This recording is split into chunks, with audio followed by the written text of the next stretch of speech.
Associate Professor of DM University, Manipur, Dr. Noni, has called for the preservation of Manipur's pluralistic integrity and rejected the notion of ethnocentric homelands. Dr. Noni was speaking on a side event of the 57th UN Human Rights Council.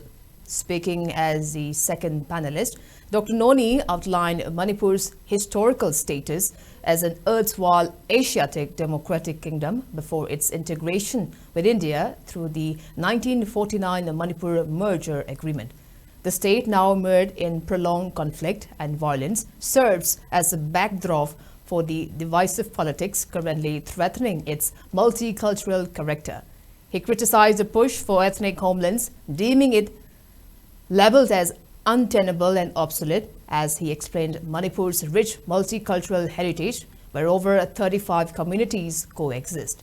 He warned that the rising ethnocentric politics, particularly the demand for a cookie Levenstrom spanning India, Myanmar and Bangladesh, threatens to undermine the state's historical and legal foundations. He further alleged that this train is being fueled by transnational instability and illicit economic activities, notably Myanmar's $40 million drug market.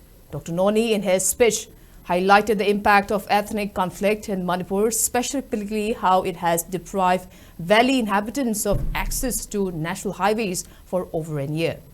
He expressed concern about the state's unfair land laws, noting that the Central Valley is home to 60% of Manipur's population on just 8% of its territory could become a geographic minority due to skewed administrative policies. Dr. Noni pointed out that trans-border influences such as drug trafficking, poppy cultivation, human trafficking and displacement due to instability in Myanmar, coupled with laws of 877 square kilometers of forest cover between 1987 and 2021 have contributed skewed demographic growth and inter-ethnic anxieties in Manipur. In his concluding remarks, Dr. Noni called for the urgent restoration of normalcy in Manipur. He reiterated that the demands for ethnic homelands are unsustainable and called on stakeholders to preserve the state's unity under Article 1 and Schedule 1 of the Indian Constitution.